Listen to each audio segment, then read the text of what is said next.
C'était une veillée qui répondait à un objectif clair sur le plan spirituel, selon le leader de cette communauté. Nous avons commencé une nouvelle année et il est bon pour nous que chacun amorce cette nouvelle année avec une confiance à l'Éternel, avec une foi en l'Éternel.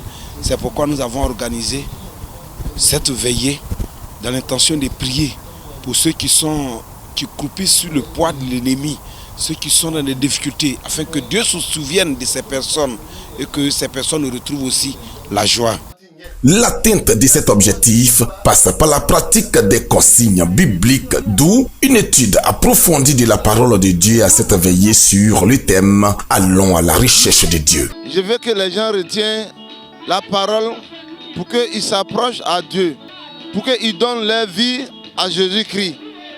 Je prie pour que les fidèles puissent s'attacher au Seigneur avec sa parole.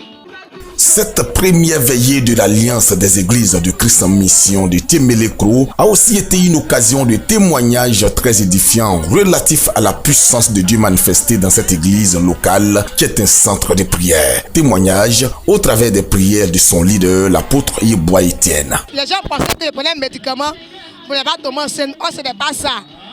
Je me lamentais. Les gens me disaient, les gens pensaient que j'étais stérile. Moi, je n'étais pas stérile. C'est dans ça, quand je venais, papa, il venait le voir pour expliquer un peu. Il m'a soutenu dans la prière. Il m'a dit, l'année fin 2023, tu tomberas enceinte. Et me voici, fin l'année 2023, je porte une grossesse. Je rends gloire à Dieu. Je dis merci à mon Dieu pour ce qu'il a fait pour moi.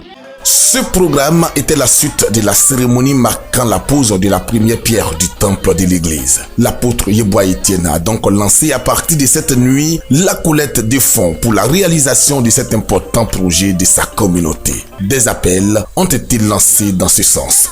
Et d'ici peu, nous allons entamer la construction de ce temple. C'est pourquoi je lance un vibrant appel à toutes ces personnes de bonne volonté qui ont la crainte de l'Éternel de venir à notre secours, de venir nous aider afin que nous puissions bâtir le temple de l'Éternel.